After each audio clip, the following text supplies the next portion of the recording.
Section-1 of The Scarlet Letter by Nathaniel Hawthorne. The Custom-house. Introductory to The Scarlet Letter. It is a little remarkable that, though disinclined to talk over much of myself and my affairs at the fireside and to my personal friends, an autobiographical impulse should twice in my life have taken possession of me in addressing the public. The first time was 3 or 4 years since, when I favoured the reader, inexcusably and for no earthly reason that either the indulgent reader or the intrusive author could imagine, with a description of my way of life in the deep quietude of an old man's. And now, because, beyond my deserts, I was happy enough to find a listener or two on the former occasion, I again seize the public by the button and talk of my 3 years' experience in a custom-house. The example of the famous P.P., clerk of this parish, was never more faithfully followed. The truth seems to be, however, that when he casts his leaves forth upon the wind, the author addresses, not the many who will fling aside his volume, or never take it up, but the few who will understand him better than most of his schoolmates or life-mates.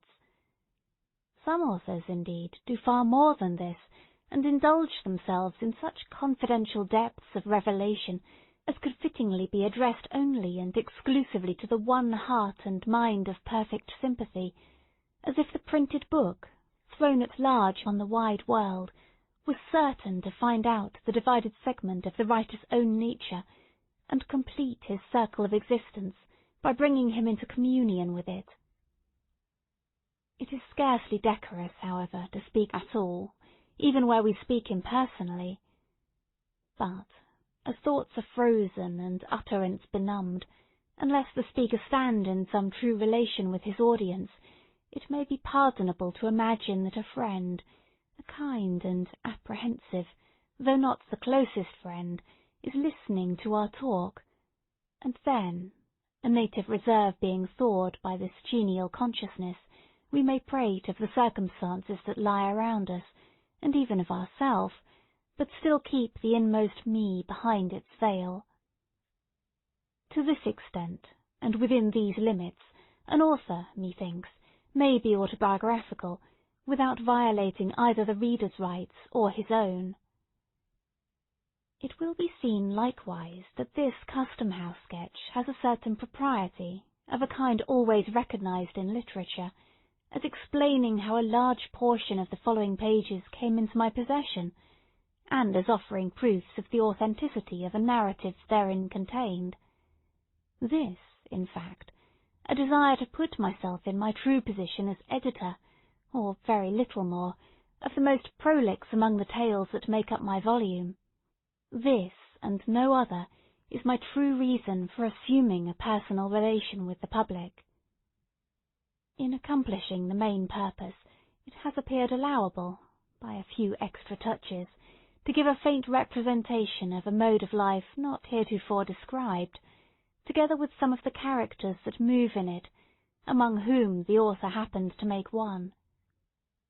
In my native town of Salem, at the head of what, half a century ago, in the days of old King Derby, was a bustling wharf, but which is now burdened with decayed wooden warehouses, and exhibits few or no symptoms of commercial life, except perhaps a bark or brig, half-way down its melancholy length, discharging hides, or, nearer at hand, a Nova Scotia schooner, pitching out her cargo of firewood. At the head, I say, of this dilapidated wharf, which the tide often overflows, and along which, at the base and in the rear of the row of buildings, the track of many languid years is seen in a border of unthrifty grass.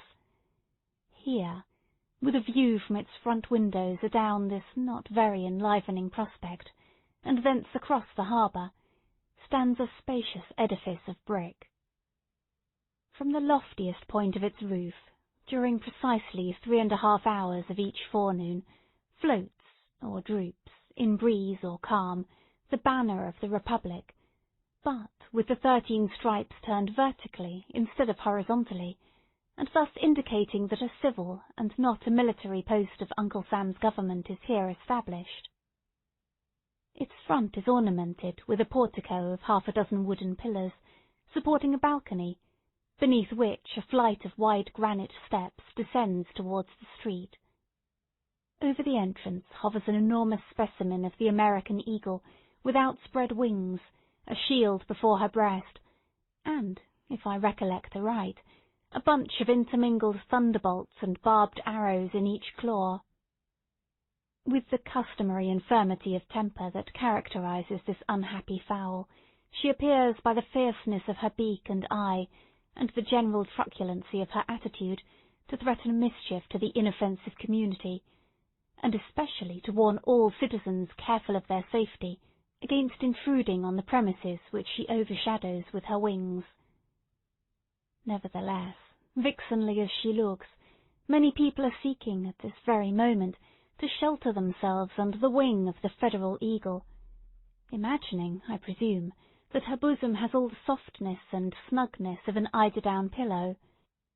But she has no great tenderness even in her best of moods, and sooner or later, oftener soon than late, is apt to fling off her nestlings with a scratch of her claw, a dab of her beak, or a rankling wound from her barbed arrows.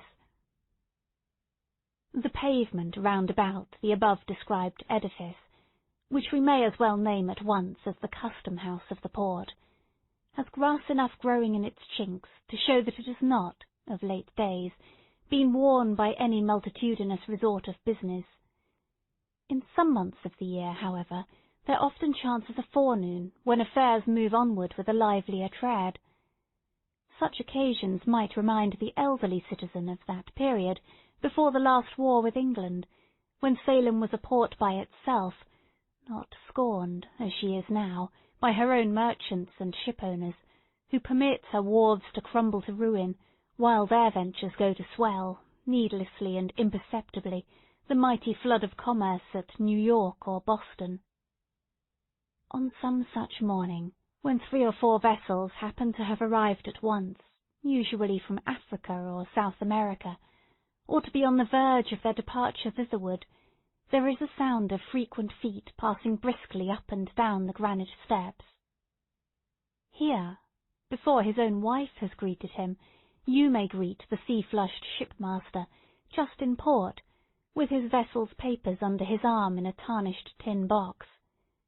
Here, too, comes his owner, cheerful, sombre, gracious, or in the sulks, accordingly as his scheme of the now accomplished voyage has been realized in merchandise that will readily be turned to gold, or has buried him under a bulk of incommodities such as nobody will care to rid him of. Here, likewise, the germ of the wrinkle-browed, grizzly-bearded, careworn merchant, we have the smart young clerk, who gets the taste of traffic as a wolf-cub does of blood, and already sends adventures in his master's ships, when he had better be sailing mimic-boats upon a mill-pond. Another figure in the scene is the outward-bound sailor, in quest of a protection, or the recently arrived one, pale and feeble, seeking a passport to the hospital. Nor must we forget the captains of the rusty little schooners that bring firewood from the British provinces, a rough-looking set of tarpaulins, without the alertness of the Yankee aspect, but contributing an item of no slight importance to our decaying trade. Cluster all these individuals together, as they sometimes were, with other miscellaneous ones to diversify the group, and, for the time being, it made the custom-house a stirring scene. More frequently, however, on ascending the steps, you would discern, in the entry if it were summer-time, or in their appropriate rooms if wintry or inclement weather, a row of venerable figures, sitting in old-fashioned chairs, which were tipped on their hind legs back against the wall. Oftentimes they were asleep, but occasionally might be heard talking together, in voices between a speech and a snore, and with that lack of energy that distinguishes the occupants of almshouses and all other human beings who depend for subsistence on charity, on monopolized labour, or on anything else but their own independent exertions. These old gentlemen, seated, like Matthew, at the receipt of custom, but not very liable to be summoned thence, like him, for apostolic errands, were custom-house officers. Furthermore, on the left hand as you enter the front door, is a certain room or office, about 15 feet square, and of a lofty height, with 2 of its arched windows commanding a view of the aforesaid dilapidated wharf, and the third looking across a narrow lane, and along a portion of Derby Street. All 3 give glimpses of the shops of grocers, block-makers, slop-sellers, and ship-chandlers, around the doors of which are generally to be seen, laughing and gossiping, clusters of old salts and such other wharf-rats as haunt the Wapping of a seaport. The room itself is cobwebbed and dingy with old paint, its floor is strewn with grey sand, in a fashion that has elsewhere fallen into long disuse, and it is easy to conclude, from the general slovenliness of the place, that this is a sanctuary into which womankind, with her tools of magic, the broom and mop, has very infrequent access. In the way of furniture, there is a stove with a voluminous funnel, an old pine desk with a 3-legged stool beside it, 2 or 3 wooden-bottomed chairs, exceedingly decrepit and infirm, and, not to forget the library, on some shelves, a score or 2 of volumes of the Acts of Congress, and a bulky digest of the revenue laws. A tin pipe ascends through the ceiling, and forms a medium of vocal communication with other parts of the edifice. And here, some 6 months ago, pacing from corner to corner, or lounging on the long-legged stool, with his elbow on the desk and his eyes wandering up and down the columns of the morning newspaper, you might have recognized, honoured reader, the same individual who welcomed you into his cheery little study, where the sunshine glimmered so pleasantly through the willow branches on the western side of the old manse. But now, should you go thither to seek him, you would inquire in vain for the loco-foco surveyor. The besom of reform hath swept him out of office, and a worthier successor wears his dignity and pockets his emoluments. This old town of Salem, my native place, though I have dwelt much away from it both in boyhood and maturer years, possesses, or did possess, a hold on my affection, the force of which I have never realized during my seasons of actual residence here. Indeed, so far as its physical aspect is concerned, with its flat, unvaried surface, covered chiefly with wooden houses, few or none of which pretend to architectural beauty, its irregularity, which is neither picturesque nor quaint, but only tame, its long and lazy street, lounging wearisomely through the whole extent of the peninsula, with Gallows Hill and New Guinea at one end, and a view of the almshouse at the other. Such being the features of my native town, it would be quite as reasonable to form a sentimental attachment to a disarranged checkerboard. And yet, though invariably happiest elsewhere, there is within me a feeling for old Salem, which, in lack of a better phrase, I must be content to call affection. The sentiment is probably assignable to the deep and aged roots which my family has stuck into the soil. It is now nearly 2 centuries and a quarter since the original Briton, the earliest emigrant of my name, made his appearance in the wild and forest-bordered settlement which has since become a city. And here his descendants have been born and died, and have mingled their earthly substance with the soil, until no small portion of it must necessarily be akin to the mortal frame wherewith, for a little while, I walk the streets. In part, therefore, the attachment of which I speak is the mere sensuous sympathy of dust for dust. Few of my countrymen can know what it is, nor, as frequent transplantation is perhaps better for the stock, need they consider it desirable to know. But the sentiment has likewise its moral quality. The figure of that first ancestor, invested by family tradition with a dim and dusky grandeur, was present to my boyish imagination as far back as I can remember. It still haunts me, and induces a sort of home feeling with the past, which I scarcely claim in reference to the present phase of the town. I seem to have a stronger claim to a residence here on account of this grave, bearded, sable-cloaked and steeple-crowned progenitor, who came so early, with his Bible and his sword, and trod the unworn street with such a stately port, and made so large a figure, as a man of war and peace, a stronger claim than for myself, whose name is seldom heard and my face hardly known. He was a soldier, legislator, judge. He was a ruler in the church. He had all the Puritanic traits, both good and evil. He was likewise a bitter persecutor, as witness the Quakers, who have remembered him in their histories, and relate an incident of his hard severity towards a woman of their sect, which will last longer, it is to be feared, than any record of his better deeds, although these were many. His son, too, inherited the persecuting spirit, and made himself so conspicuous in the martyrdom of the witches, that their blood may fairly be said to have left a stain upon him. So deep a stain, indeed, that his dry old bones, in the Charter Street burial ground, must still retain it, if they have not crumbled utterly to dust. I know not whether these ancestors of mine bethought themselves to repent, and ask pardon of heaven for their cruelties, or whether they are now groaning under the heavy consequences of them in another state of being. At all events, I, the present writer, as their representative, hereby take shame upon myself for their sakes, and pray that any curse incurred by them, as I have heard, and as the dreary and unprosperous condition of the race for many a long year back would argue to exist, may be now and henceforth removed.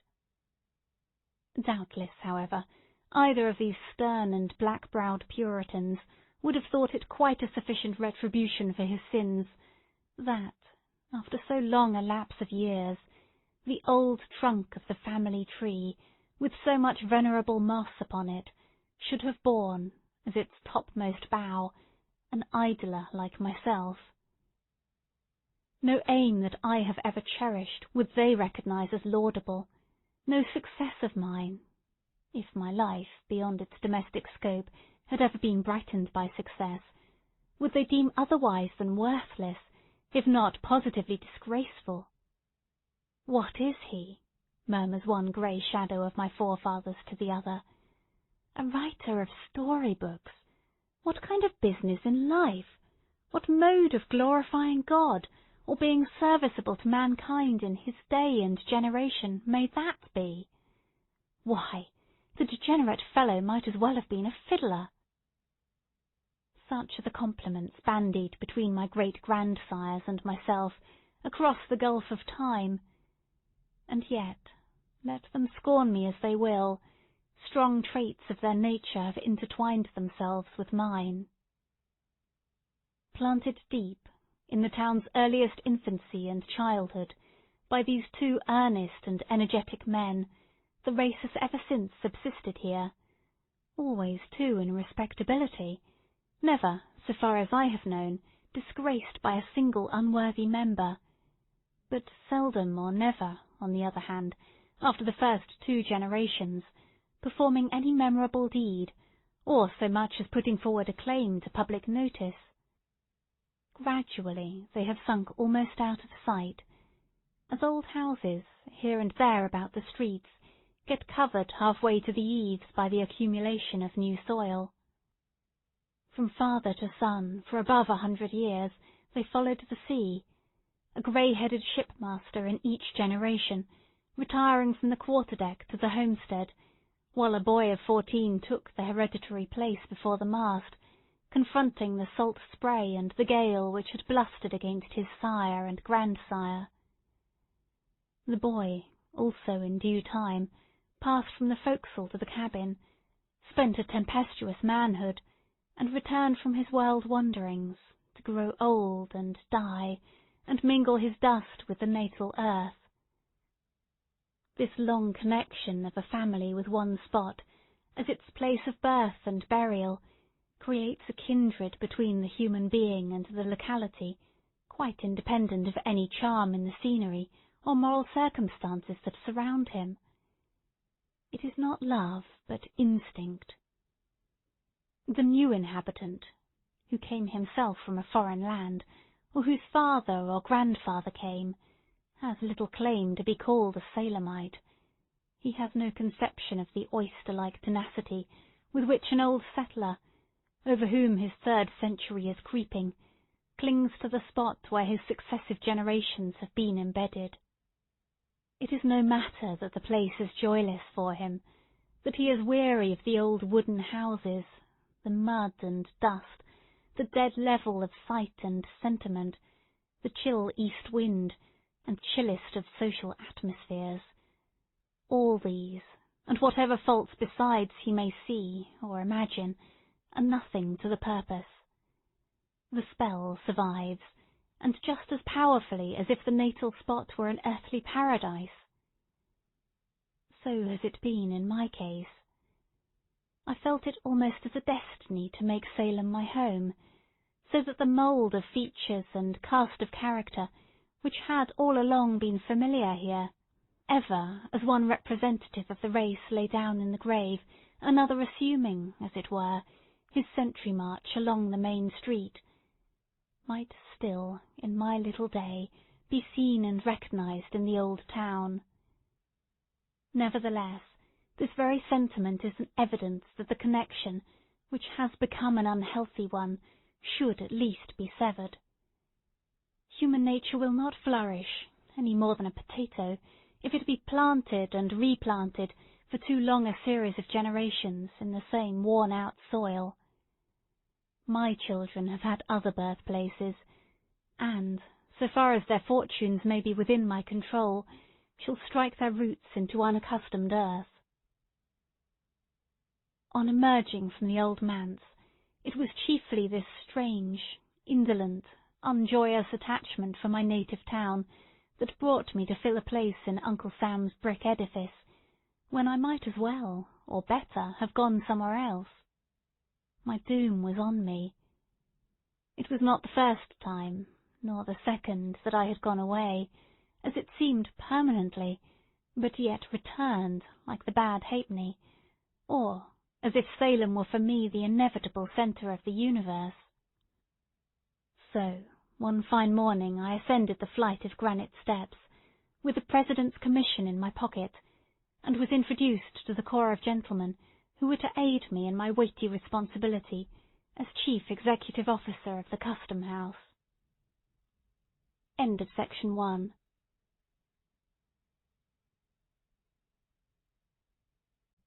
Section 2 of The Scarlet Letter by Nathaniel Hawthorne, The Custom-house, continued. I doubt greatly, or rather I do not doubt at all, whether any public functionary of the United States, either in the civil or military line, has ever had such a patriarchal body of veterans under his orders as myself. The whereabouts of the oldest inhabitant was at once settled when I looked at them. For upwards of 20 years before this epoch, the independent position of the collector had kept the Salem Custom-house out of the whirlpool of political vicissitude which makes the tenure of office generally so fragile. A soldier, New England's most distinguished soldier, he stood firmly on the pedestal of his gallant services, and, himself secure in the wise liberality of the successive administrations through which he had held office, he had been the safety of his subordinates in many an hour of danger and heartquake. General Miller was radically conservative, a man over whose kindly nature habit had no slight influence, attaching himself strongly to familiar faces, and with difficulty moved to change, even when change might have brought unquestionable improvement. Thus, on taking charge of my department, I found few but aged men. They were but ancient sea captains for the most part, who, after being tossed on every sea, and standing up sturdily against life's tempestuous blast, had finally drifted into this quiet nook, where, with little to disturb them, except the periodical terrors of a presidential election, they one and all acquired a new lease of existence. Though by no means less liable than their fellow men to age and infirmity, they had evidently some talisman or other that kept death at bay. 2 or 3 of their number, as I was assured, being gouty and rheumatic, or perhaps bedridden, never dreamed of making their appearance at the Custom-house during a large part of the year, but, after a torpid winter, would creep out into the warm sunshine of May or June, go lazily about what they termed duty, and, at their own leisure and convenience, betake themselves to bed again. I must plead guilty to the charge of abbreviating the official breath of more than one of these venerable servants of the Republic. They were allowed, on my representation, to rest from their arduous labours, and soon afterwards, as if their sole principle of life had been zeal for their country's service, as I verily believe it was, withdrew to a better world. It is a pious consolation to me that, through my interference, a sufficient space was allowed them for repentance of the evil and corrupt practices into which, as a matter of course, every custom-house officer must be supposed to fall.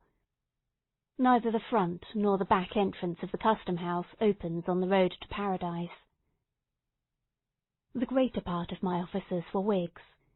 It was well for their venerable brotherhood that the new surveyor was not a politician, and, though a faithful Democrat in principle, neither received nor held his office with any reference to political services. Had it been otherwise, had an active politician been put into this influential post to assume the easy task of making head against a Whig collector, whose infirmities withheld him from the personal administration of his office, hardly a man of the old corps would have drawn the breath of official life within a month after the exterminating angel had come up the custom-house steps. According to the received code in such matters, it would have been nothing short of duty, in a politician, to bring every one of those white heads under the axe of the guillotine. It was plain enough to discern that the old fellows dreaded some such discourtesy at my hands. It pained, and at the same time amused me, to behold the terrors that attended my advent, to see a furrowed cheek, weather-beaten by half a century of storm, turn ashy pale at the glance of so harmless an individual as myself, to detect, as one or another addressed me, the tremor of a voice, which, in long past days, had been wont to bellow through a speaking trumpet hoarsely enough to frighten Boreas himself to silence.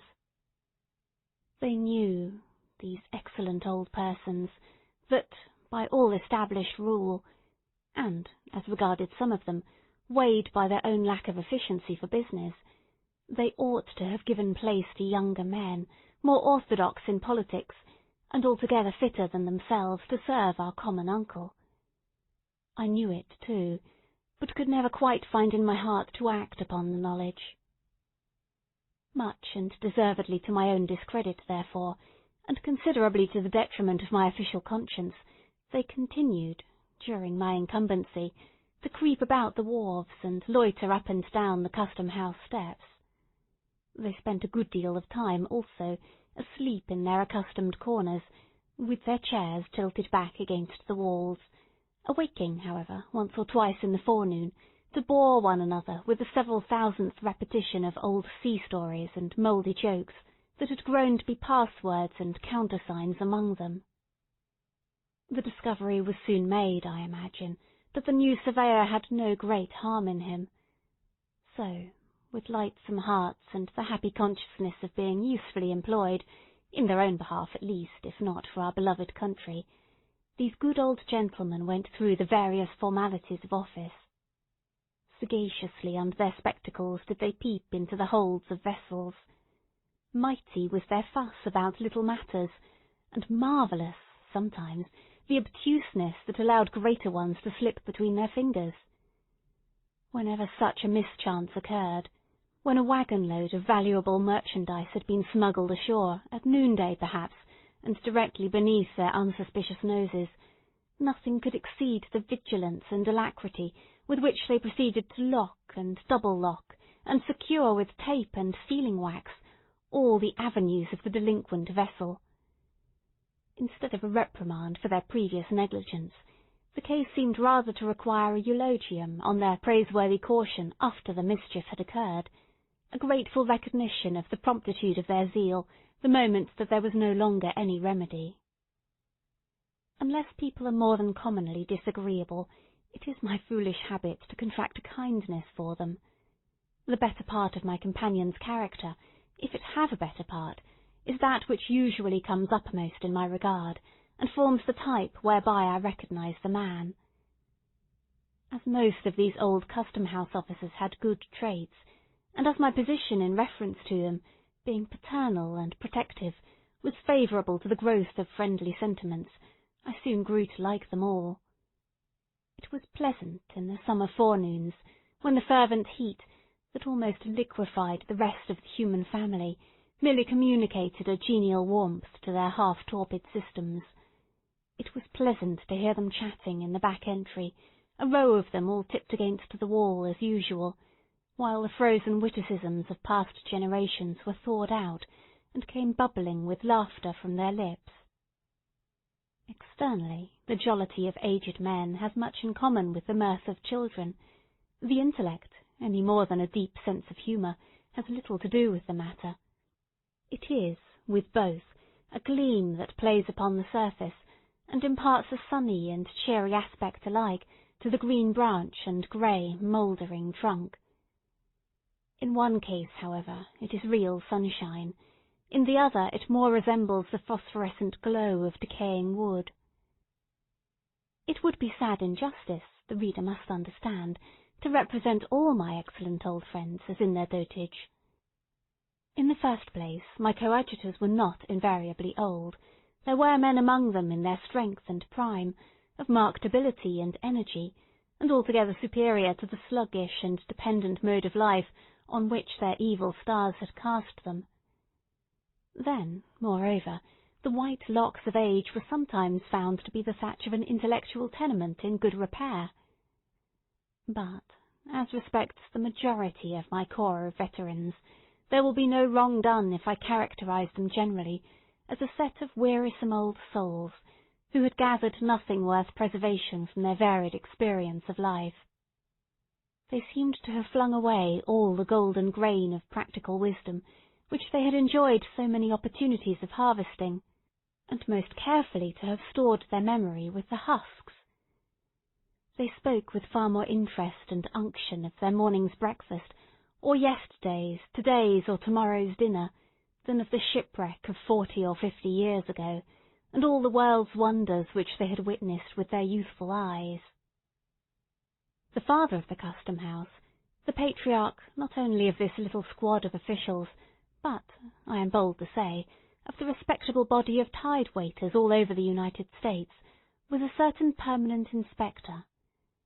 He might truly be termed a legitimate son of the revenue system, dyed in the wool, or rather born in the purple, since his sire, a revolutionary colonel, and formerly collector of the port, had created an office for him, and appointed him to fill it, at a period of the early ages which few living men can now remember.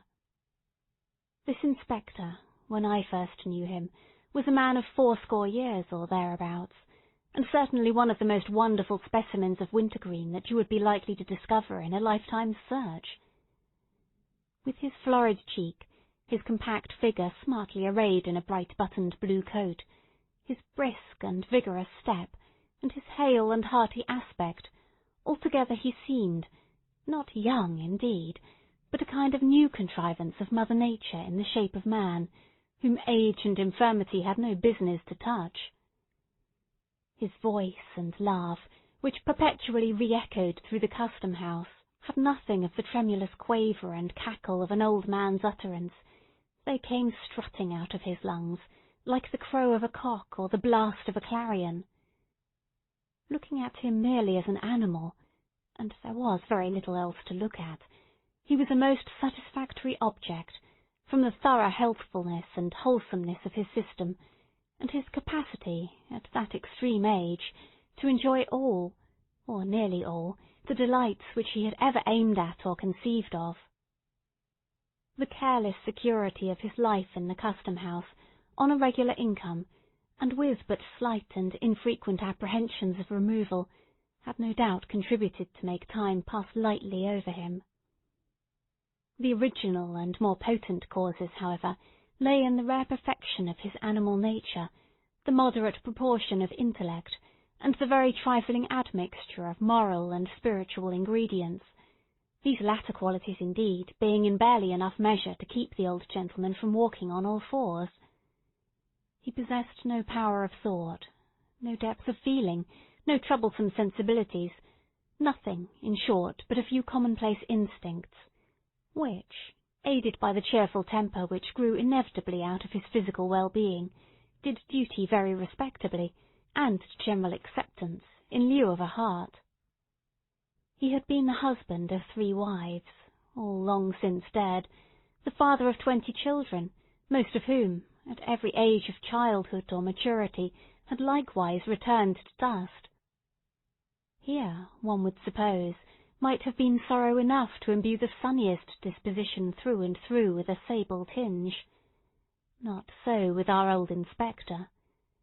One brief sigh sufficed to carry off the entire burden of these dismal reminiscences. The next moment he was as ready for sport as any unbreeched infant, far readier than the collector's junior clerk, who, at 19 years, was much the elder and graver man of the two. I used to watch and study this patriarchal personage with, I think, livelier curiosity than any other form of humanity there presented to my notice. He was, in truth, a rare phenomenon, so perfect in one point of view, so shallow, so delusive, so impalpable, such an absolute nonentity in every other. My conclusion was that he had no soul, no heart, no mind, nothing, as I have already said, but instincts, and yet, withal, so cunningly had the few materials of his character been put together that there was no painful perception of deficiency, but, on my part, an entire contentment with what I found in him. It might be difficult, and it was so, to conceive how he should exist hereafter, so earthly and sensuous did he seem. But surely his existence here, admitting that it was to terminate with his last breath, had been not unkindly given, with no higher moral responsibilities than the beasts of the field, but with a larger scope of enjoyment than theirs, and with all their blessed immunity from the dreariness and duskiness of age. One point in which he had vastly the advantage over his 4-footed brethren was his ability to recollect the good dinners which it had made no small portion of the happiness of his life to eat. His gourmandism was a highly agreeable trait, and to hear him talk of roast meat was as appetizing as a pickle or an oyster. As he possessed no higher attribute, and neither sacrificed nor vitiated any spiritual endowment by devoting all his energies and ingenuities to subserve the delight and profit of his maw, it always pleased and satisfied me to hear him expatiate on fish, poultry, and butcher's meat, and the most eligible methods of preparing them for the table. His reminiscences of good cheer, however ancient the date of the actual banquet, seemed to bring the savour of pig or turkey under one's very nostrils. There were flavours on his palate that had lingered there not less than 60 or 70 years, and were still apparently as fresh as that of the mutton chop which he had just devoured for his breakfast. I have heard him smack his lips over dinners, every guest at which, except himself, had long been food for worms. It was marvellous to observe how the ghosts of bygone meals were continually rising up before him, not in anger or retribution, but as if grateful for his former appreciation, and seeking to repudiate an endless series of enjoyment, at once shadowy and sensual. A tenderloin of beef, a hind quarter of veal, a spare rib of pork, a particular chicken, or a remarkably praiseworthy turkey, which had perhaps adorned his board in the days of the elder Adams, would be remembered, while all the subsequent experience of our race, and all the events that brightened or darkened his individual career, had gone over him with as little permanent effect as the passing breeze. The chief tragic event of the old man's life, so far as I could judge, was his mishap with a certain goose, which lived and died some 20 or 40 years ago, a goose of most promising figure, but which, at table, proved so inveterately tough that the carving-knife would make no impression on its carcass, and it could only be divided with an axe and hand-saw. But it is time to quit this sketch, on which, however, I should be glad to dwell at considerably more length, because of all men whom I have ever known, this individual was fittest to be a custom-house officer. Most persons, owing to causes which I may not have space to hint at, suffer moral detriment from this peculiar mode of life. The old inspector was incapable of it, and, were he to continue in office to the end of time, would be just as good as he was then, and sit down to dinner with just as good an appetite. There is one likeness, without which my gallery of custom-house portraits would be strangely incomplete, but which my comparatively few opportunities for observation enable me to sketch only in the merest outline. It is that of the collector, our gallant old general, who, after his brilliant military service, subsequently to which he had ruled over a wild western territory, had come hither, 20 years before, to spend the decline of his varied and honourable life. The brave soldier had already numbered, nearly or quite, his 80 years and 10, and was pursuing the remainder of his earthly march, burdened with infirmities which even the martial music of his own spirit-stirring recollections could do little towards lightening. The step was palsied now that had been foremost in the charge. It was only with the assistance of a servant, and by leaning his hand heavily on the iron balustrade, that he could slowly and painfully ascend the custom-house steps, and, with a toilsome progress across the floor, attain his customary chair by the fireplace. There he used to sit, gazing with a somewhat dim serenity of aspect at the figures that came and went, amid the rustle of papers, the administering of oaths, the discussion of business, and the casual talk of the office, all which sounds and circumstances seemed but indistinctly to impress his senses, and hardly to make their way into his inner sphere of contemplation. His countenance in this repose was mild and kindly. If his notice was sought, an expression of courtesy and interest gleamed out upon his features, proving that there was light within him, and that it was only the outward medium of the intellectual lamp that obstructed the rays in their passage. The closer you penetrated to the substance of his mind, the sounder it appeared. When no longer called upon to speak or listen, either of which operations cost him an evident effort, his face would briefly subside into its former not uncheerful quietude. It was not painful to behold this look, for, though dim, it had not the imbecility of decaying age.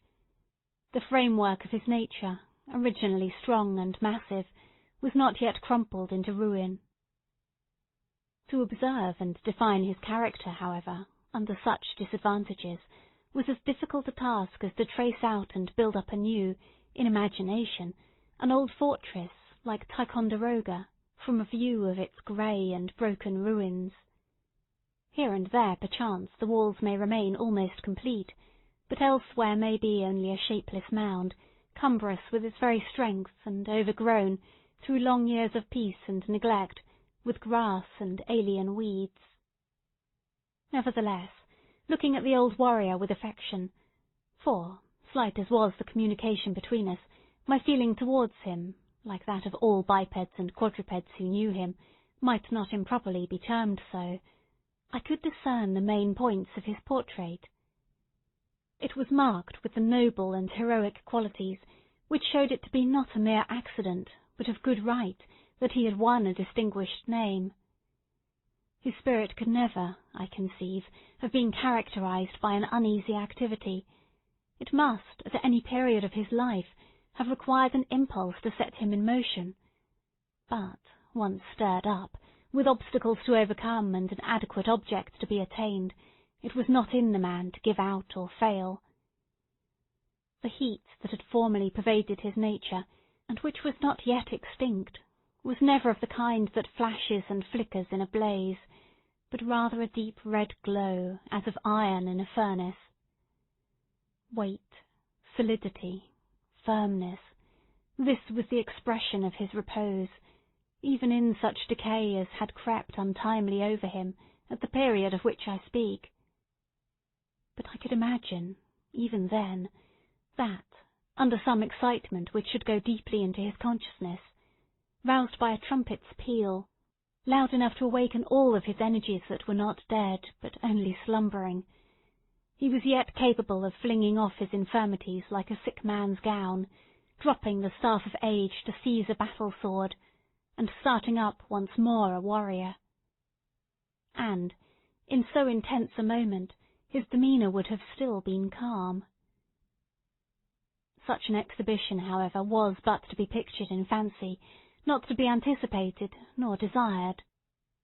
What I saw in him, as evidently as the indestructible ramparts of old Ticonderoga, already cited as the most appropriate simile, was the features of stubborn and ponderous endurance, which might well have amounted to obstinacy in his earlier days, of integrity that, like most of his other endowments, lay in a somewhat heavy mass, and was just as unmalleable or unmanageable as a ton of iron ore, and of benevolence, which, fiercely as he led the bayonets on at Chippewa or Fort Erie, I take to be of quite as genuine a stamp as what actuates any or all of the polemical philanthropists of the age.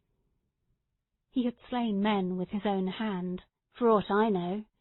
Certainly they had fallen like blades of grass at the sweep of the scythe before the charge to which his spirit imparted its triumphant energy.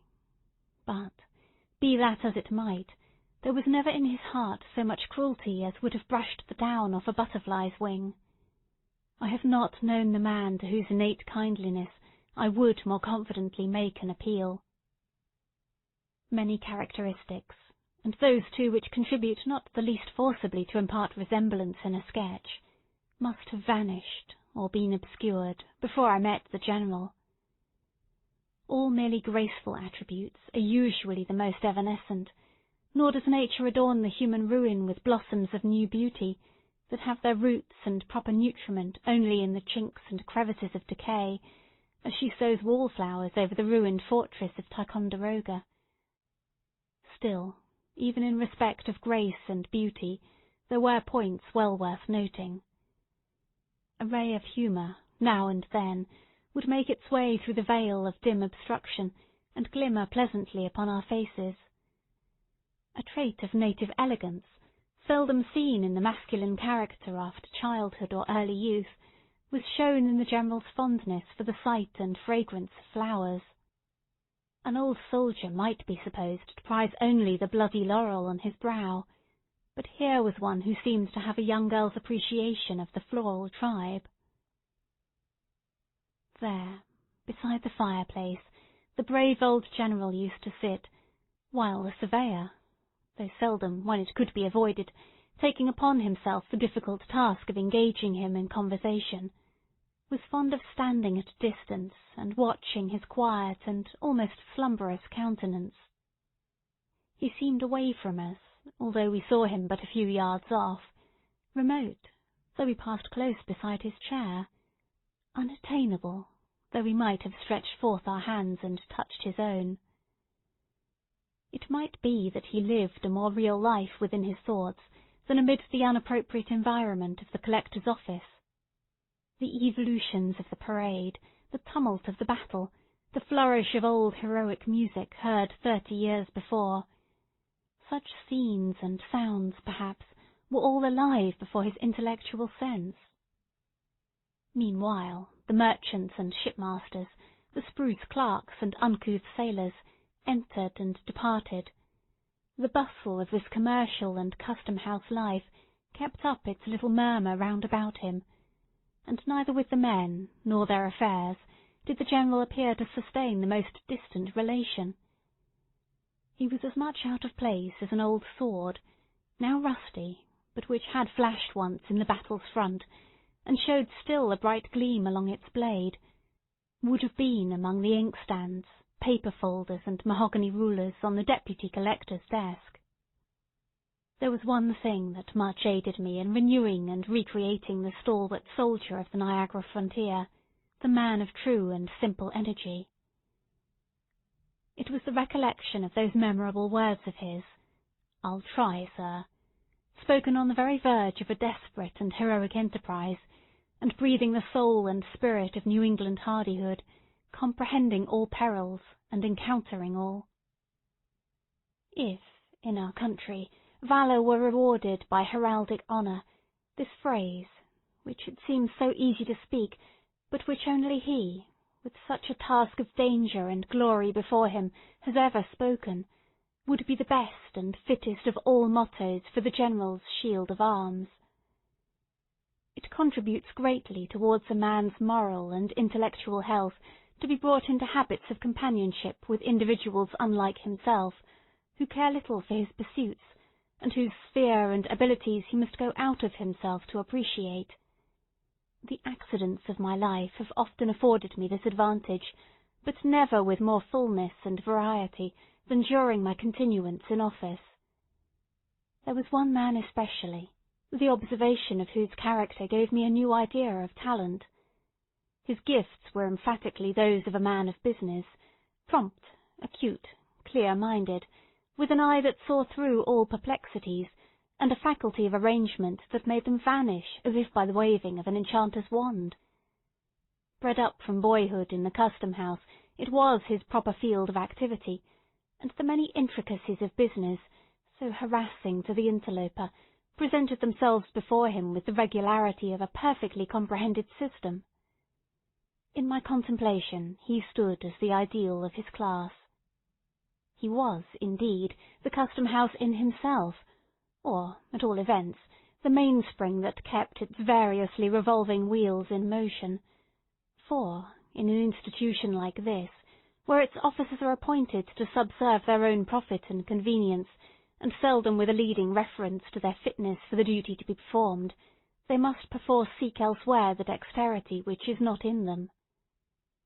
Thus, by an inevitable necessity, as a magnet attracts steel filings, so did our man of business draw to himself the difficulties which everybody met with.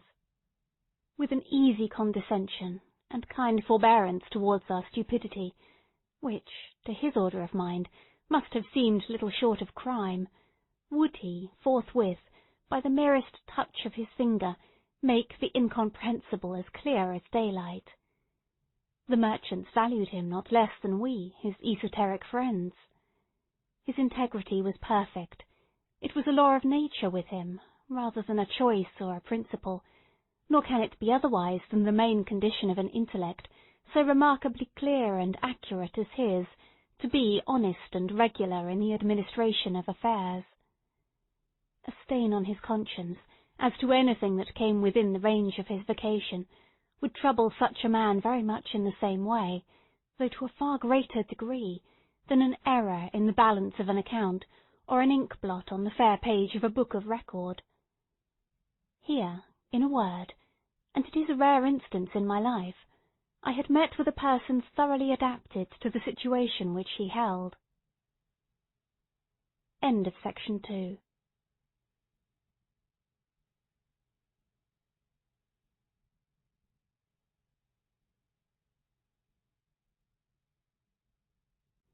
Section 3 of The Scarlet Letter by Nathaniel Hawthorne.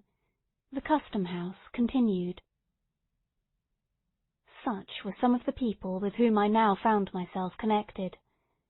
I took it in good part, at the hands of Providence, that I was thrown into a position so little akin to my past habits, and set myself seriously to gather from it whatever profit was to be had. After my fellowship of toil and impracticable schemes with the dreamy brethren of Brook Farm, after living for 3 years within the subtle influence of an intellect like Emerson's, after those wild, free days on the Assabeth, indulging fantastic speculations, beside our fire of fallen boughs, with Ellery Channing, after talking with Thoreau about pine trees and Indian relics in his hermitage at Walden, after growing fastidious by sympathy with the classic refinement of Hillard's culture, after becoming imbued with poetic sentiment at Longfellow's hearthstone, it was time, at length, that I should exercise other faculties of my nature, and nourish myself with food for which I had hitherto had little appetite. Even the old inspector was desirable, as a change of diet, to a man who had known Alcott. I looked upon it as an evidence, in some measure, of a system naturally well balanced, and lacking no essential part of a thorough organization, that, with such associates to remember, I could mingle at once with men of altogether different qualities, and never murmur at the change. Literature, its exertions and objects, were now of little moment in my regard. I cared not at this period for books, they were apart from me. Nature, except it were human nature, the nature that is developed in earth and sky, was, in one sense, hidden from me, and all the imaginative delight wherewith it had been spiritualized passed away out of my mind. A gift, a faculty, if it had not been departed, was suspended and inanimate within me. There would have been something sad, unutterably dreary in all this, had I not been conscious that it lay at my own option to recall whatever was valuable in the past.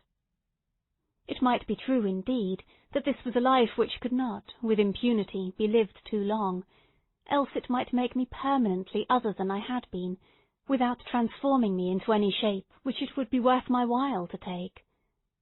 But I never considered it as other than a transitory life.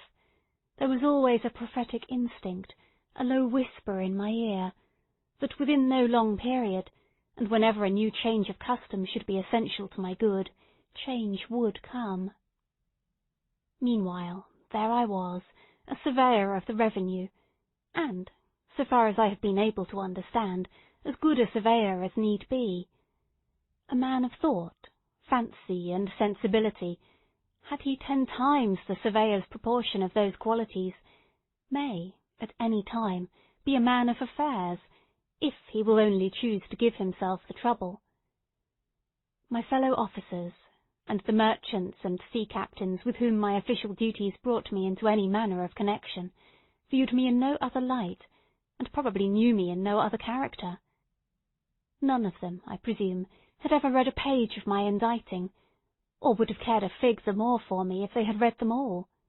Nor would it have mended the matter in the least, had those same unprofitable pages been written with a pen like those of Burns or of Chaucer, each of whom was a custom-house officer in his day, as well as I.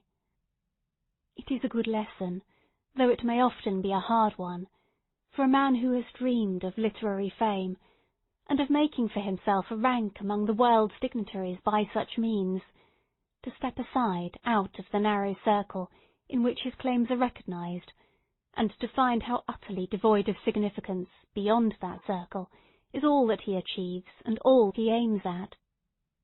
I know not that I especially needed the lesson, either in the way of warning or rebuke, but at any rate I learned it thoroughly. Nor, it gives me pleasure to reflect, did the truth, as it came home to my perception, ever cost me a pang, or require to be thrown off in a sigh. In the way of literary talk, it is true, the naval officer, an excellent fellow, who came into the office with me and went out only a little later, would often engage me in a discussion about one or other of his favourite topics, Napoleon or Shakespeare. The collector's junior clerk, too, a young gentleman, who, it was whispered, occasionally covered a sheet of Uncle Sam's letter paper with what, at the distance of a few yards, looked very much like poetry, used now and then to speak to me of books, as matters with which I might possibly be conversant. This was my all of lettered intercourse, and it was quite sufficient for my necessities. No longer seeking or caring that my name should be blazoned abroad on title pages, I smiled to think that it had now another kind of vogue. The custom-house marker imprinted it, with a stencil and black paint, on pepper bags and baskets of annatto, and cigar boxes, and bales of all kinds of dutiable merchandise, in testimony that these commodities had paid the impost, and gone regularly through the office. Borne on such queer vehicle of fame, a knowledge of my existence, so far as a name conveys it, was carried where it had never been before, and, I hope, will never go again. But the past was not dead. Once in a great while, the thoughts that had seemed so vital and so active, yet had been put to rest so quietly, revived again. One of the most remarkable occasions, when the habit of bygone days awoke in me, was that which brings it within the law of literary propriety to offer the public the sketch which I am now writing. In the second story of the Custom-house there is a large room, in which the brickwork and naked rafters have never been covered with panelling and plaster. The edifice, originally projected on a scale adapted to the old commercial enterprise of the port, and with an idea of subsequent prosperity destined never to be realized, contains far more space than its occupants know what to do with. This airy hall, therefore, over the collector's apartments, remains unfinished to this day, and, in spite of the aged cobwebs that festoon its dusky beams, appears still to await the labour of the carpenter and mason. At one end of the room, in a recess, were a number of barrels piled one upon another, containing bundles of official documents. Large quantities of similar rubbish lay lumbering the floor. It was sorrowful to think how many days, and weeks, and months, and years of toil had been wasted on these musty papers, which were now only an encumbrance on earth, and were hidden away in this forgotten corner, never more to be glanced at by human eyes.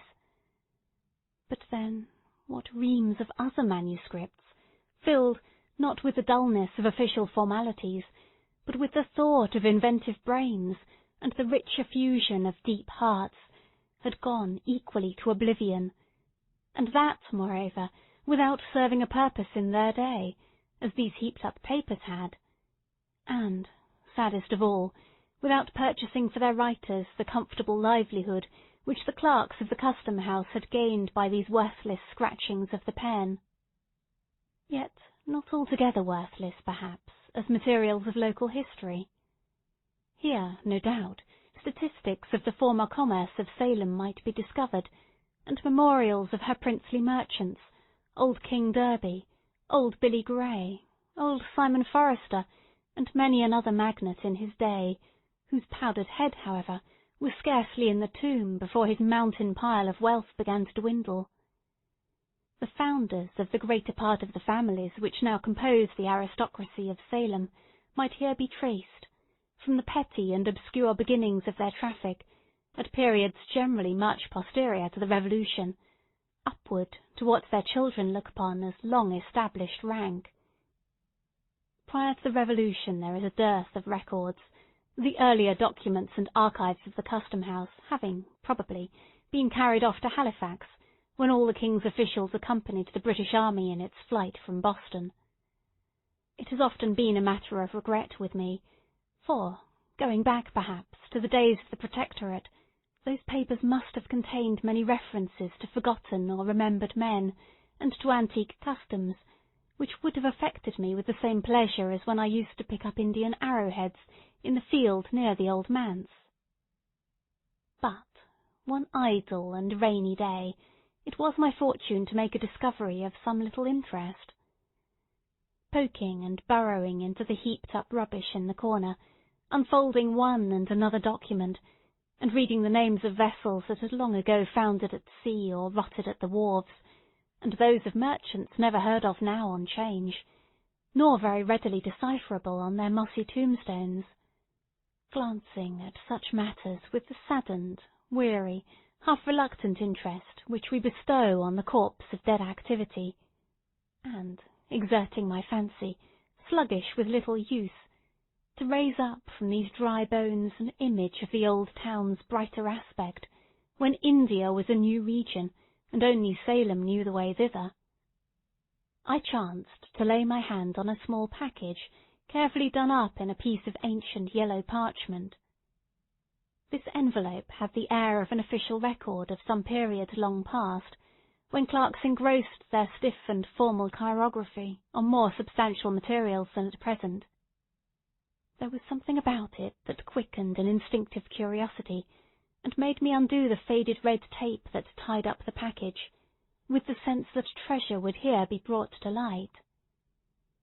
Unbending the rigid folds of the parchment cover, I found it to be a commission, under the hand and seal of Governor Shirley, in favour of one Jonathan Pugh, as surveyor of His Majesty's customs for the port of Salem in the province of Massachusetts Bay. I remembered to have read, probably in Felt's Annals, a notice of the decease of Mr. Surveyor Pugh about 80 years ago, and likewise, in a newspaper of recent times, an account of the digging up of his remains in the little graveyard of St. Peter's Church during the renewal of that edifice. Nothing, if I rightly call to mind, was left of my respected predecessor, save an imperfect skeleton, and some fragments of apparel, and a wig of majestic frizzle, which, unlike the head that it once adorned, was in very satisfactory preservation. But, on examining the papers which the parchment commission served to envelop, I found more traces of Mr. Pugh's mental part and the internal operations of his head than the frizzled wig had contained of the venerable skull itself. They were documents, in short, not official, but of a private nature, or at least written in his private capacity, and apparently with his own hand. I could account for their being included in the heap of custom-house lumber only by the fact that Mr. Pugh's death had happened suddenly, and that these papers, which he probably kept in his official desk, had never come to the knowledge of his heirs, or were supposed to relate to the business of the revenue. On the transfer of the archives to Halifax, this package, proving to be of no public concern, was left behind, and had remained ever since unopened. The ancient surveyor, being little molested, I suppose, at that early day, with business pertaining to his office, seems to have devoted some of his many leisure hours to researches as a local antiquarian, and other inquisitions of a similar nature. These supplied material for petty activity to a mind that would otherwise have been eaten up with rust. A portion of his facts, by the by, did me good service in the preparation of the article entitled Main Street, included in the present volume. The remainder may perhaps be applied to purposes equally valuable hereafter, or, not impossibly, may be worked up, so far as they go, into a regular history of Salem, should my veneration for the natal soil ever impel me to so pious a task. Meanwhile they shall be at the command of any gentleman, inclined and competent, to take the unprofitable labour off my hands. As a final disposition, I contemplate depositing them with the Essex Historical Society. But the object that most drew my attention to the mysterious package was a certain affair of fine red cloth, much worn and faded. There were traces about it of gold embroidery, which, however, was greatly frayed and defaced, so that none, or very little, of the glitter was left. It had been wrought, as was easy to perceive, with wonderful skill of needlework, and the stitch, as I am assured by ladies conversant with such mysteries, gives evidence of a now forgotten art, not to be discovered even by the process of picking out the threads. This rag of scarlet cloth, for time, wear, and a sacrilegious moth had reduced it to little other than a rag, on careful examination assumed the shape of a letter. It was the capital letter A. By an accurate measurement, each limb proved to be precisely 3 inches and a quarter in length. It had been intended, there could be no doubt, as an ornamental article of dress, but how it was to be worn, or what rank, honour, and dignity, in by-past times, were signified by it, was a riddle which, so evanescent are the fashions of the world in these particulars, I saw little hope of solving. And yet it strangely interested me. My eyes fastened themselves upon the old Scarlet Letter, and would not be turned aside. Certainly there was some deep meaning in it most worthy of interpretation, and which, as it were, streamed forth from the mystic symbol, subtly communicating itself to my sensibilities, but evading the analysis of my mind. When thus perplexed, and cogitating, among other hypotheses, whether the letter might not have been one of those decorations which the white men used to contrive in order to take the eyes of Indians, I happened to place it on my breast. It seemed to me, the reader may smile, but must not doubt my word, it seemed to me then that I experienced a sensation not altogether physical, yet almost so, as of burning heat, and as if the letter were not of red cloth, but red-hot iron. I shuddered, and involuntarily let it fall upon the floor. In the absorbing contemplation of the Scarlet Letter, I had hitherto neglected to examine a small roll of dingy paper, around which it had been twisted. This I now opened, and had the satisfaction to find recorded by the old surveyor's pen a reasonably complete explanation of the whole affair. There were several foolscap sheets, containing many particulars respecting the life and conversation of one Hester Prynne, who appeared to have been a rather noteworthy personage in the view of our ancestors. She had flourished during the period between the early days of Massachusetts and the close of the 17th century. Aged persons, alive in the time of Mr. Surveyor Pugh, and from whose oral testimony he had made up his narrative, remembered her, in their youth, as a very old but not decrepit woman, of a stately and solemn aspect. It had been her habit, from an almost immemorial date, to go about the country as a kind of voluntary nurse, and doing whatever miscellaneous good she might, taking upon herself, likewise, to give advice in all matters, especially those of the heart, by which means, as a person of such propensities inevitably must, she gained from many people the reverence due to an angel, but, I should imagine, was looked upon by others as an intruder and a nuisance. Prying further into the manuscript, I found the record of other doings and sufferings of this singular woman, for most of which the reader is referred to the story entitled The Scarlet Letter, and it should be borne carefully in mind that the main facts of that story are authorized and authenticated by the document of Mr. Surveyor Pugh.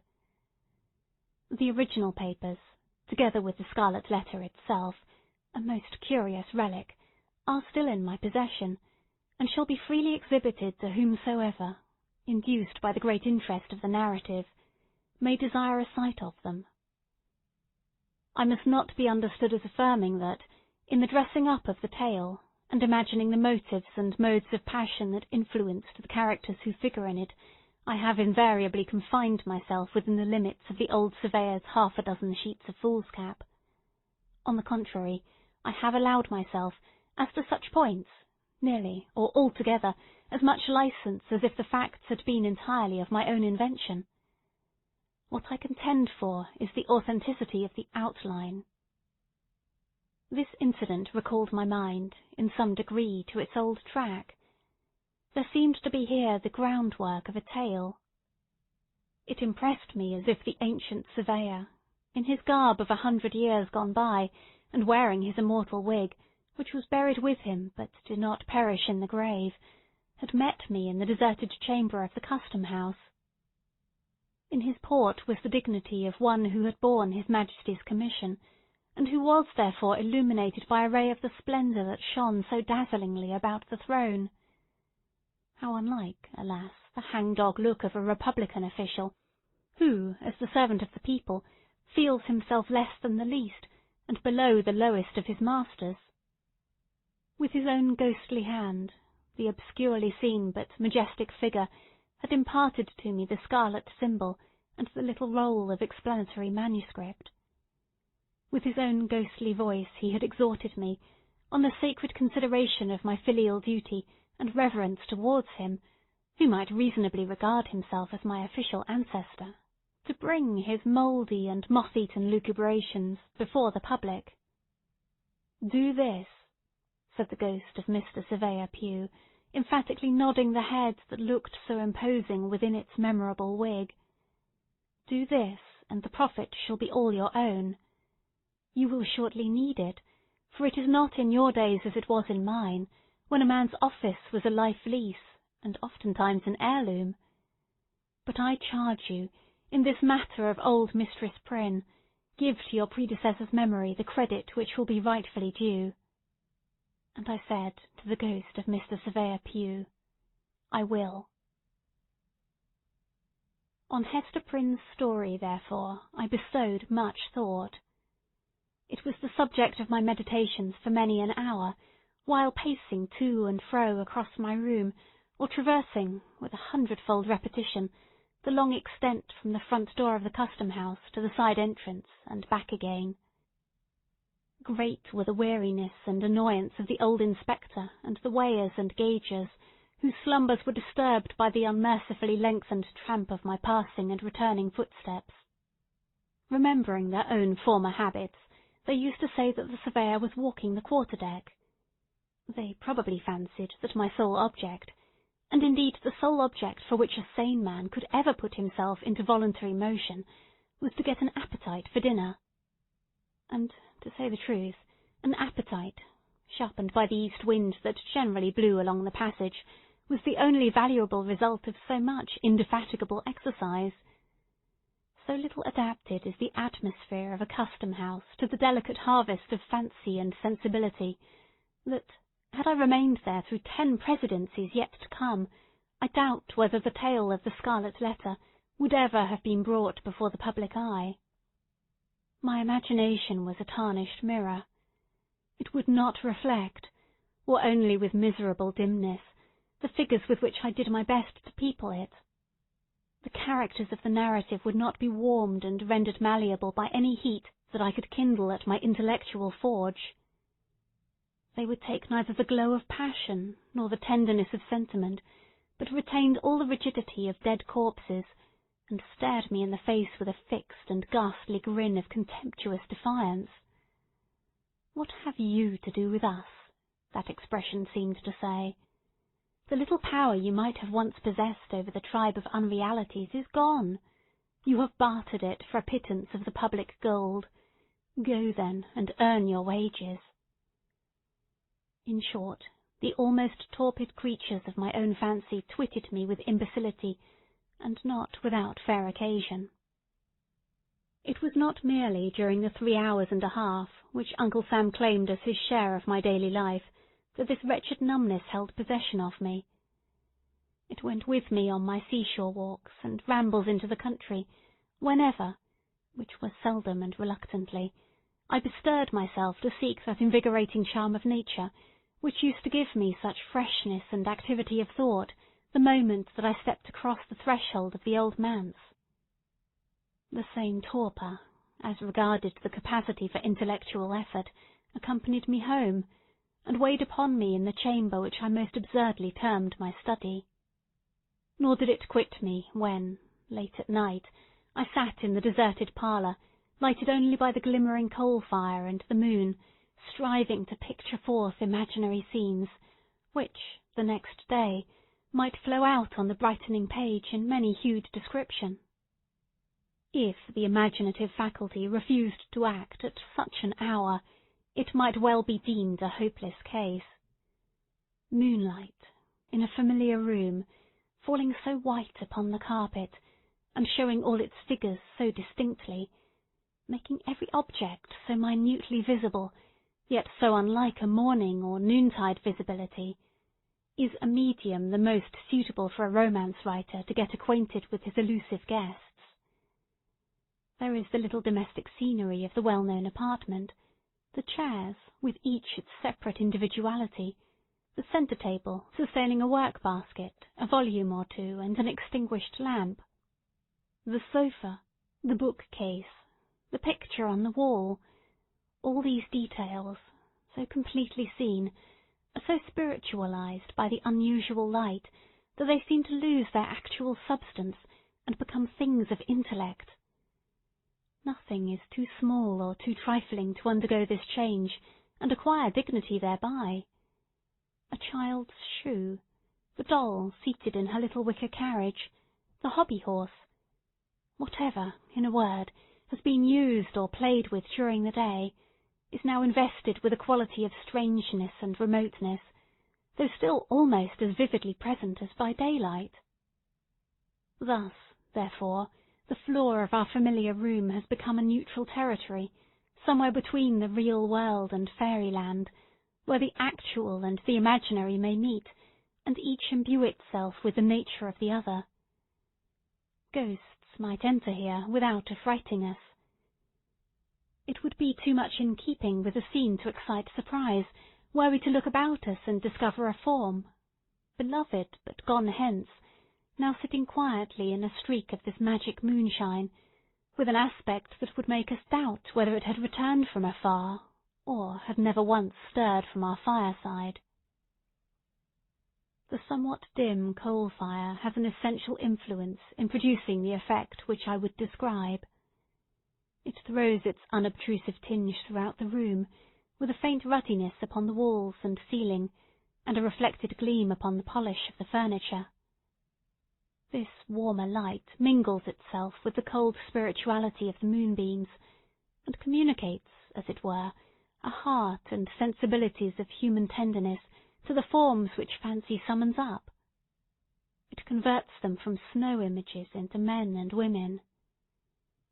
Glancing at the looking-glass, we behold, deep within its haunted verge, the smouldering glow of the half-extinguished anthracite, the white moonbeams on the floor, and a repetition of all the gleam and shadow of the picture, with one remove further from the actual and nearer to the imaginative.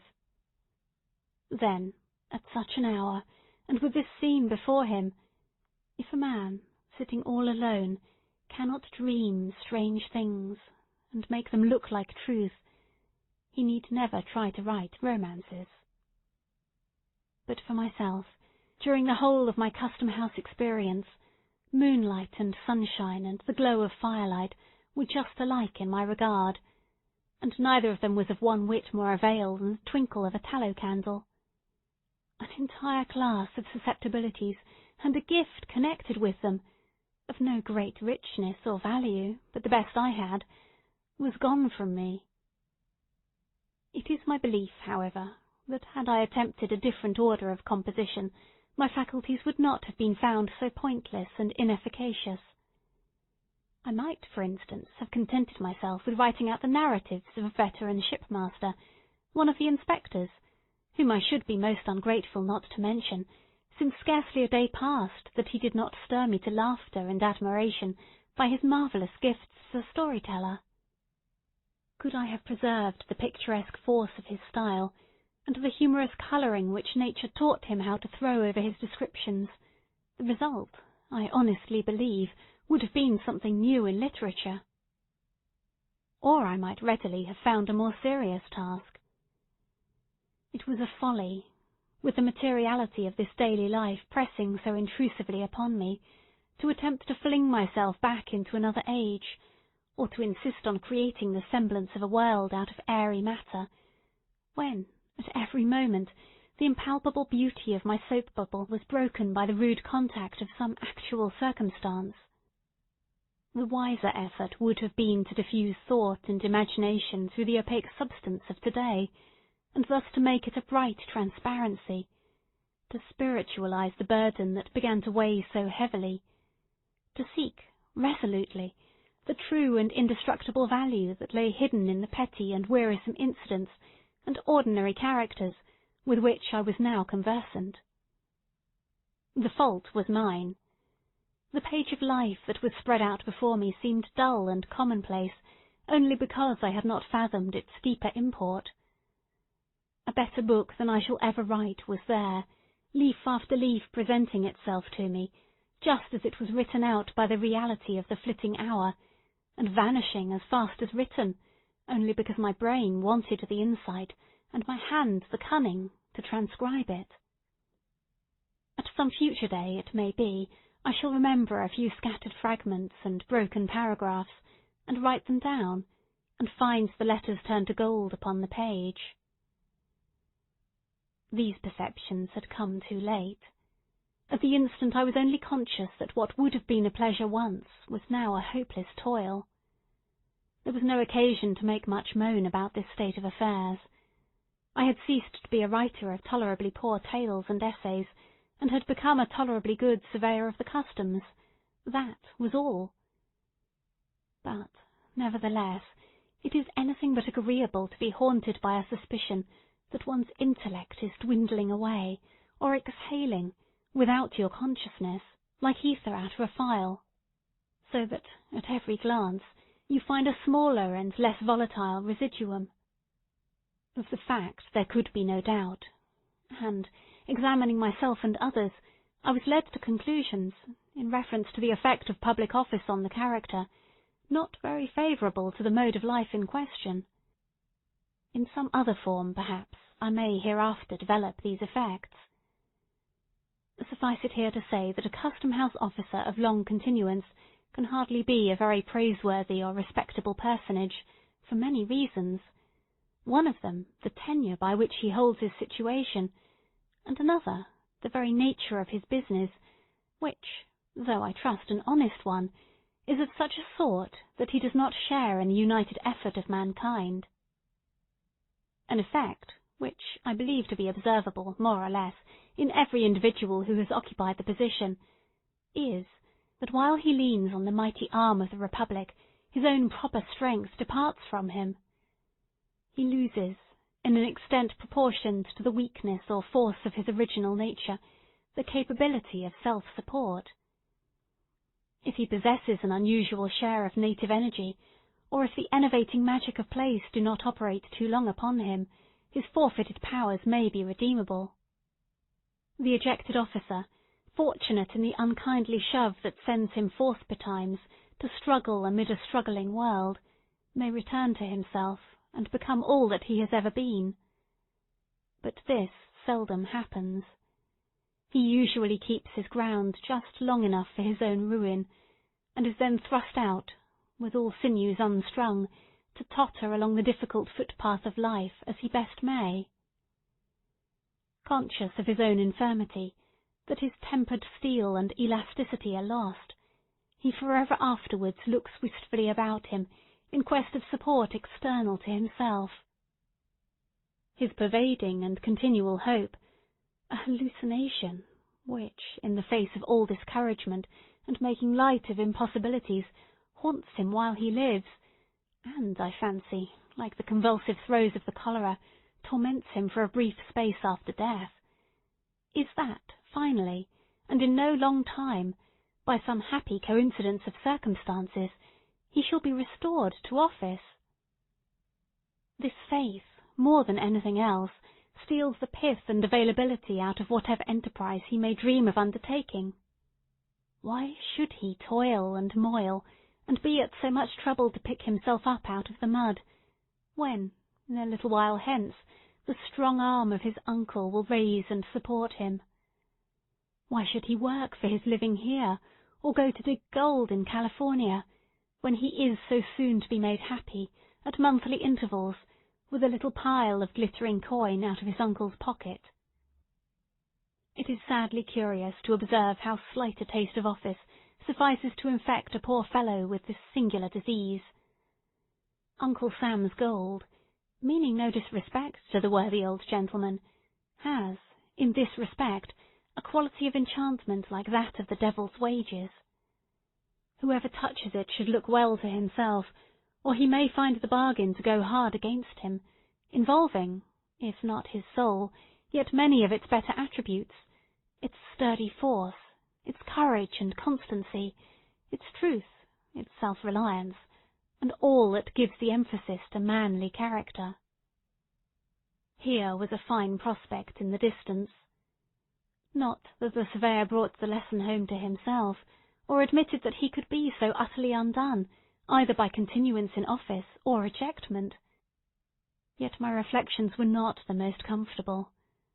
I began to grow melancholy and restless, continually prying into my mind to discover which of its poor properties were gone, and what degree of detriment had already accrued to the remainder. I endeavoured to calculate how much longer I could stay in the custom-house, and yet go forth a man.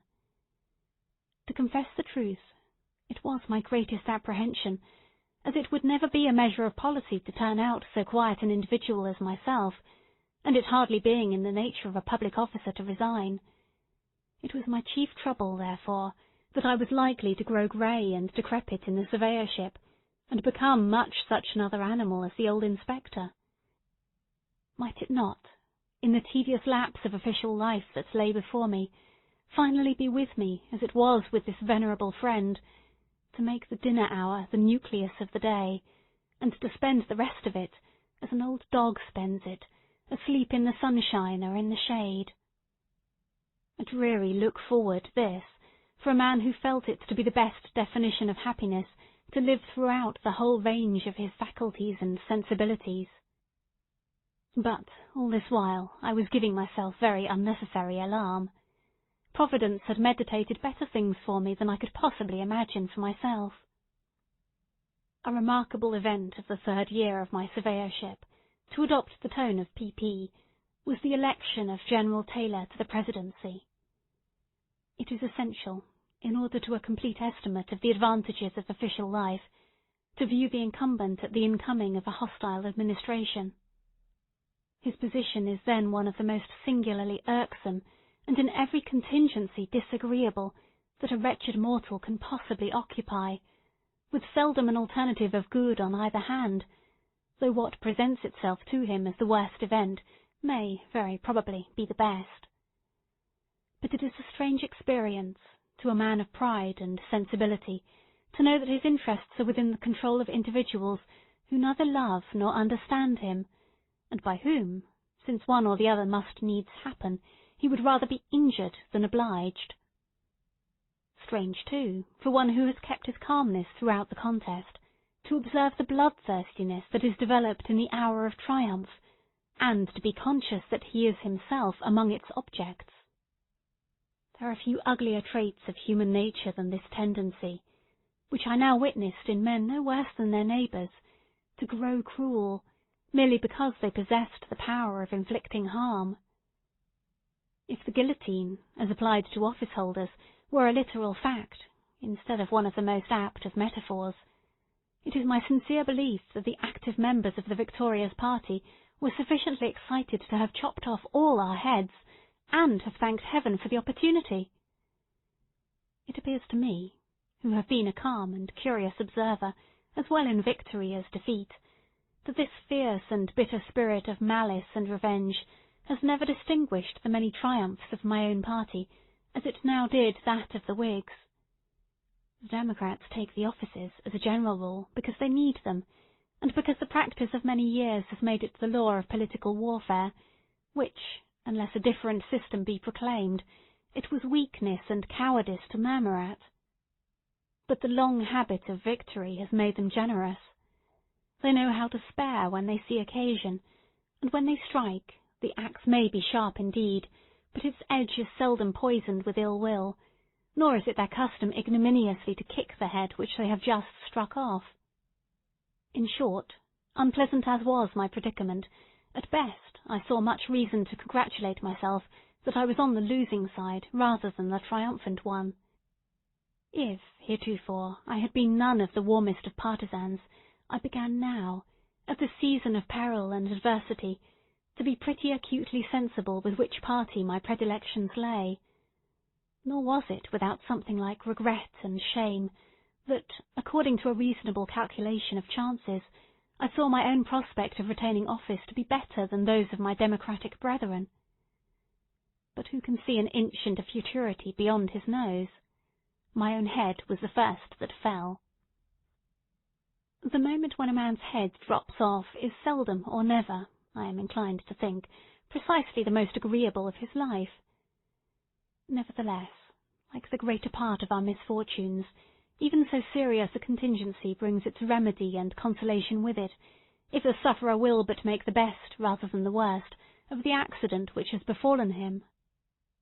In my particular case, the consolatory topics were close at hand, and, indeed, had suggested themselves to my meditations a considerable time before it was requisite to use them. In view of my previous weariness of office and vague thoughts of resignation, My fortune somewhat resembled that of a person who should entertain an idea of committing suicide, and although beyond his hopes, meet with the good hap to be murdered. In the Custom-house, as before in the old manse, I had spent 3 years, a term long enough to rest a weary brain, long enough to break off old intellectual habits and make room for new ones, long enough, and too long, to have lived in an unnatural state, doing what was really of no advantage nor delight to any human being, and withholding myself from toil that would, at least, have stilled an unquiet impulse in me. Then, moreover, as regarded his unceremonious ejectment, the late surveyor was not altogether ill-pleased to be recognized by the Whigs as an enemy, since his inactivity in political affairs, his tendency to roam, at will, in that broad and quiet field where all mankind may meet, rather than confine himself to those narrow paths where brethren of the same household must diverge from one another, had sometimes made it questionable with his brother Democrats whether he was a friend. Now, after he had won the crown of martyrdom, though with no longer a head to wear it on, the point might be looked upon as settled.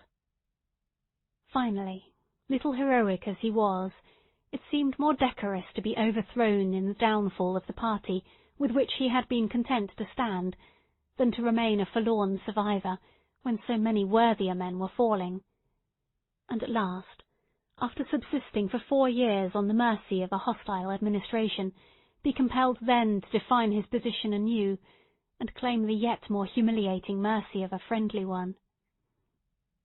Meanwhile, the press had taken up my affair, and kept me for a week or two careering through the public prints, in my decapitated state, like Irving's headless horseman, ghastly and grim, and longing to be buried, as a political dead man ought. So much for my figurative self. The real human being, all this time, with his head safely on his shoulders, had brought himself to the comfortable conclusion that everything was for the best, and making an investment in ink, paper, and steel pens, had opened his long disused writing desk, and was again a literary man. Now it was that the lucubrations of my ancient predecessor, Mr. Surveyor Pugh, came into play. Rusty through long idleness, some little space was requisite before my intellectual machinery could be brought to work upon the tale with an effect in any degree satisfactory. Even yet, though my thoughts were ultimately much absorbed in the task, it wears, to my eye, a stern and sombre aspect, too much ungladdened by genial sunshine, too little relieved by the tender and familiar influences which soften almost every scene of nature and real life, and undoubtedly should soften every picture of them. This uncaptivating effect is perhaps due to the period of hardly accomplished revolution and still seething turmoil in which the story shaped itself. It is no indication, however, of a lack of cheerfulness in the writer's mind, for he was happier while straying through the gloom of these sunless fantasies than at any time since he had quitted the old manse. Some of the briefer articles, which contribute to make up the volume, have likewise been written since my involuntary withdrawal from the toils and honours of public life, and the remainder are gleaned from annuals and magazines of such antique date that they have gone round the circle and come back to novelty again. Keeping up the metaphor of the political guillotine, the whole may be considered as the posthumous papers of a decapitated surveyor, and the sketch which I am now bringing to a close, if too autobiographical for a modest person to publish in his lifetime, will readily be excused in a gentleman who writes from beyond the grave. Peace be with all the world, my blessing on my friends, my forgiveness to my enemies, for I am in the realm of quiet. The life of the Custom-house lies like a dream behind me. The old inspector, who, by the by, I regret to say, was overthrown and killed by a horse some time ago, else he would certainly have lived forever. He, and all those other venerable personages who sat with him at the receipt of custom, are but shadows in my view, white-headed and wrinkled images, which my fancy used to sport with, and has now flung aside for ever. The merchants, Pingree, Phillips, Shepherd, Upton, Kimball, Bertram, Hunt, these and many other names, which had such classic familiarity for my ear 6 months ago, these men of traffic, who seemed to occupy so important a position in the world, how little time has it required to disconnect me from them all, not merely in act, but recollection? It is with an effort that I recall the figures and appellations of these few. Soon, likewise, my old native town will loom upon me through the haze of memory, a mist brooding over and around it, as if it were no portion of the real earth, but an overgrown village in cloudland, with only imaginary inhabitants to people its wooden houses and walk its homely lanes, and the unpicturesque prolixity of its main street. Henceforth it ceases to be a reality of my life. I am a citizen of somewhere else. My good townspeople will not much regret me, for, though it has been as dear an object as any, in my literary efforts, to be of some importance in their eyes, and to win myself a pleasant memory in this abode and burial place of so many of my forefathers, there has never been, for me, the genial atmosphere which a literary man requires in order to ripen the best harvest of his mind.